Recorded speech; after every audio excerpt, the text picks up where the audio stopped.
सबैमा नमस्ते। आज पनि म चाहिँ स्टुडेन्ट भिजाकै विषयमा लिएर चाहिँ भिडियो बनाइराखेको छु। जुन पहिलाको भिडियो थियो त्यसमा चाहिँ मैले अस्ट्रेलियाको भिजा प्रोसेसिङ के कस्तो हुन्छ, के कति खर्च लाग्छ, आइल्ट्स गर्नलाई के कति स्कोरहरू ल्याउनु पर्छ, ब्याङ्क स्टेटमेन्टदेखि लिएर एसओपी सबै कुराहरूको छलफल गरेको थिएँ। त्यो भिडियो चाहिँ धेरैलाई इन्फर्मेटिभ पनि लागेको रहेछ र त्यही भएर चाहिँ आज चाहिँ म छुट्टै कन्ट्रीमा जस्तै कि साइप्रसको चाहिँ स्टुडेन्ट भिजा कस्तो हुन्छ भनेर चाहिँ मैले आज थोरै भिडियो बनाएको छु।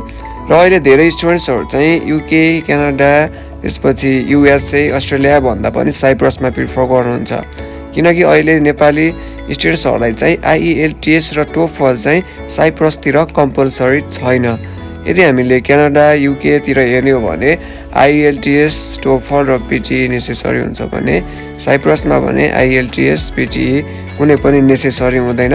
तपाईँको एकाडेमिक क्वालिफिकेसन नै भए मात्र पनि पुग्ने हुन्छ। त्यसैले पनि स्टुडेन्ट्सहरू चाहिँ अहिले साइप्रसमा नै प्रिफर गरिराखेका छन् र भिजा चार्ज पनि अहिले नेपालीहरूको एकदमै हाई रहेको छ।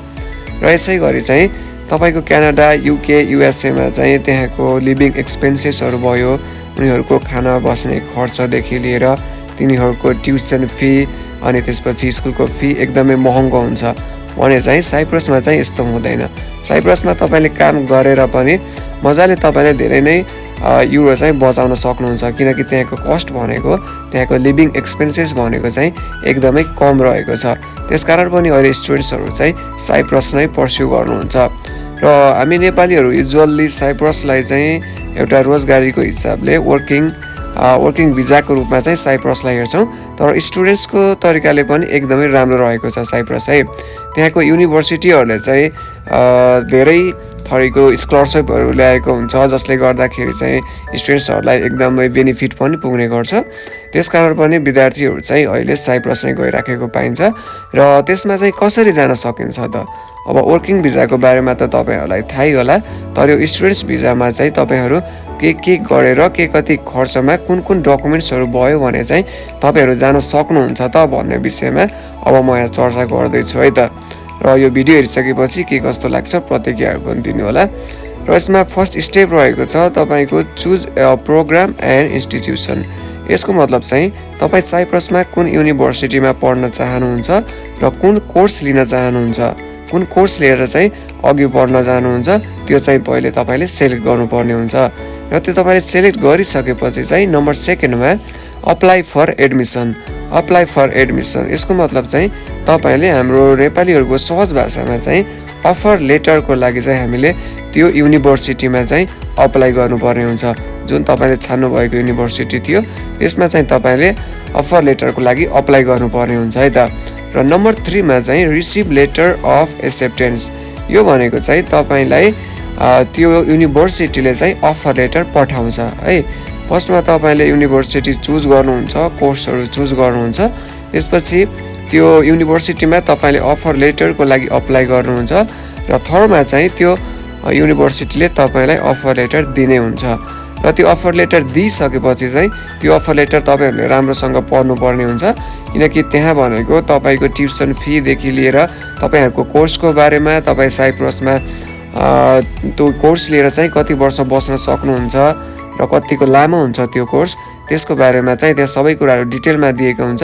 तपाईँले त्यो मजाले हेरेर मात्र साइन गर्नु होला है त। र तपाईँको जब अफर लेटर आउँछ, अफर लेटर आइसकेपछि चाहिँ तपाईँहरूले आफ्नो डकुमेन्ट्सहरू चाहिँ प्रिपेयर गर्नुपर्ने हुन्छ है। अब यो डकुमेन्ट्स चाहिँ धेरै थरी डकुमेन्ट्सहरू रहेको हुन्छ, जस्तै कि फर्स्टमा रहेको छ यहाँ पासपोर्ट है। अब पासपोर्ट त अब वर्किङ र स्टुडेन्ट जुनसुकै कन्ट्रीमा जानको लागि पनि नेसेसरी नै छ। फर्स्टमा रहेको छ पासपोर्ट र सेकेन्डमा रहेको छ लेटर अफ एक्सेप्टेन्स। र यसलाई हामी अघि नै भनिसक्यौँ अफर लेटर भनेर। यो अफर लेटर पनि जुन युनिभर्सिटीले तपाईँलाई पठाएको थियो त्यो अफर लेटर पनि तपाईँसँग हुनु जरुरी हुन्छ। र नम्बर 3मा छ प्रुफ अफ फाइनेन्सियल मिन है। यो भनेको चाहिँ हाम्रो सहज भाषामा चाहिँ ब्याङ्क स्टेटमेन्ट भनेर बुझ्दा हुन्छ। यो ब्याङ्क स्टेटमेन्ट चाहिँ किन देखाउनु जरुरी छ भने तपाईँ साइप्रस मात्र नभएर यदि तपाईँ स्टुडेन्ट भिजामा अरू कुनै कन्ट्री, जुनसुकै कन्ट्रीमा जानको लागि पनि प्रायः त तपाईँको फाइनेन्सियल स्ट्याटस खोजिराखेको हुन्छ। किनकि तपाईँ त्यहाँ बस्दाखेरि तपाईँलाई केही कुराको कमी भयो, दुःख भयो, पैसाको कमी भयो भने चाहिँ तपाईँको इनफ, तपाईँको सफिसियन्ट फन्ड होस् र तपाईँलाई फाइनेन्सियली सपोर्ट होस् भनेर चाहिँ करिब तपाईँको 6 महिना जतिको चाहिँ जुन ब्याङ्कमा भएको कारोबारहरू चाहिँ तपाईँले देखाउनु पर्ने हुन्छ। जति धेरै देखाउन सक्नुहुन्छ त्यति नै भिजाको चान्स पनि हाई नै हुन्छ। त्यसकारण यो ब्याङ्क स्टेटमेन्ट पनि तपाईँले प्रिपेयर गर्नुपर्ने हुन्छ। र अर्को भनेको तपाईँको मेडिकल इन्सुरेन्स। तपाईँलाई चाहिँ इन्टरनेसनली ट्राभल गर्नु छ अथवा तपाईँ वर्किङमा जानु छ, स्टुडेन्टमा जानु छ भने पनि तपाईँलाई चाहिँ मेडिकल इन्सुरेन्स चाहिँ गर्नु नै पर्ने हुन्छ। र अर्को रहेको छ तपाईँको पुलिस क्लियरेन्स सर्टिफिकेट है। यो पुलिस क्लियरेन्स सर्टिफिकेट भनेको चाहिँ तपाईँहरूले नेपालमा केही क्राइमहरू गर्नुभएको थियो कि नै, त्यो सबै जानकारीहरू चाहिँ तपाईँले समेटेर चाहिँ एउटा डकुमेन्ट बनाउनु पर्ने हुन्छ। यसलाई चाहिँ पुलिस रिपोर्ट पनि भन्छ है त। यो किनकि यो चाहिँ एउटा सेफ्टीको हिसाबले चाहिँ साइप्रसमा चाहिँ तपाईँलाई यो कुनै क्राइमहरू हुन नदिनको लागि, क्रिमिनललाई नभित्राउनको लागि भनेर चाहिँ यो पुलिस क्लियरेन्स सर्टिफिकेट चाहिँ कम्पलसरी र नेसेसरी नै गराएको छ स्टुडेन्ट्सहरूको लागि। र अर्को हाम्रो सर्टिफिकेट रहेको छ है। यो भनेको तपाईँको ट्रान्सक्रिप्ट र एकाडेमिक सर्टिफिकेट। तपाईँको लेभल कुन हो, तपाईँ +2 क्लियर गर्नुभएको छ वा तपाईँ ब्याचलर क्लियर गर्नुभएको छ भने चाहिँ त्यसको ट्रान्सक्रिप्ट र सर्टिफिकेट चाहिँ तपाईँले जम्मा गर्नुपर्ने हुन्छ अथवा प्रिपेयर गर्नुपर्ने हुन्छ। र यदि तपाईँ 12 क्लियर गरेर जाँदै हुनुहुन्छ भने चाहिँ जिपिएको हिसाबले 2.50 भन्दा माथि आएको एकदम राम्रो। र यदि तपाईँहरूको पहिले एसएलसी दिएको हुनुहुन्छ भने पर्सेन्टेजको हिसाबले चाहिँ तपाईँको 55 भन्दा माथि भयो भने पनि एकदमै राम्रो मानिन्छ भिजाको लागि। र यति भइसकेपछि चाहिँ तपाईँले अब सबै डकुमेन्ट्सहरू जम्मा भइसकेपछि चाहिँ अब त्यो डकुमेन्टलाई चाहिँ तपाईँले सबमिट गर्नुपर्ने हुन्छ है त। भिजाको लागि अप्लाई गर्नुपर्ने हुन्छ। अब त्यो भिजा अप्लाई गर्नको लागि चाहिँ तपाईँ कन्सल्टेन्सीमा धाउनु पर्ने हुन्छ। कन्सल्टेन्सीमा गएर जुन अर्को पनि हुन्छ एउटा, त्यो भनेको भिजा एप्लिकेसन फर्म भन्ने हुन्छ। जुन माथि भएको यो डकुमेन्ट्सहरू छ, यो सबै डकुमेन्ट्सहरू सँगै तपाईँले त्यो भिजा एप्लिकेसन फर्म पनि भर्नुपर्ने हुन्छ। र भिजा एप्लिकेसन फर्म र डकुमेन्ट्सहरू सबै एक ठाउँमा जम्मा गरेर तपाईँले चाहिँ भिजाको लागि अप्लाई गर्नुपर्ने हुन्छ है त। तपाईँले भिजाको लागि अप्लाई गर्नुपर्ने हुन्छ। यो काम चाहिँ तपाईँको कन्सल्टेन्सीले गर्ने हुन्छ। र यो भिजा अप्लाई गर्नको लागि चाहिँ प्राय जसो धेरै कन्सल्टेन्सीले चाहिँ भिजा एप्लिकेसन फी चाहिँ मागिरहेको हुन्छ। सायद तपाईँहरूले दिनुपर्ने हुनसक्छ है त। त्यसपछि नम्बर 6 मा रहेको छ यहाँ वेट फर प्रोसेसिङ।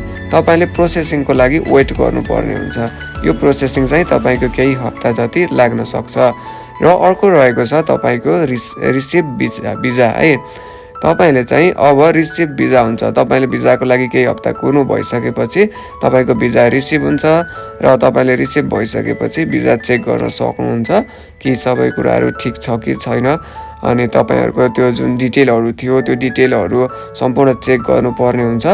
र फाइनल्ली नम्बर 8 मा चाहिँ तपाईँ ट्राभल टु साइप्रस। तपाईँ साइप्रसमा ट्राभल गर्न सक्नुहुन्छ। र यो थियो साइप्रसको सुरुदेखि तपाईँ साइप्रस जाँदा सम्मको चाहिँ सबै प्रोसेसिङ। र अरू कुन कुन कन्ट्रीको प्रोसेसिङ तपाईँ स्टुडेन्ट भिजाको लागि हेर्न चाहनुहुन्छ कमेन्ट गर्न नभुल्नु होला। र मन परेमा लाइक, कमेन्ट र सब्सक्राइब चाहिँ अवश्य गर्नुहोला। धन्यवाद।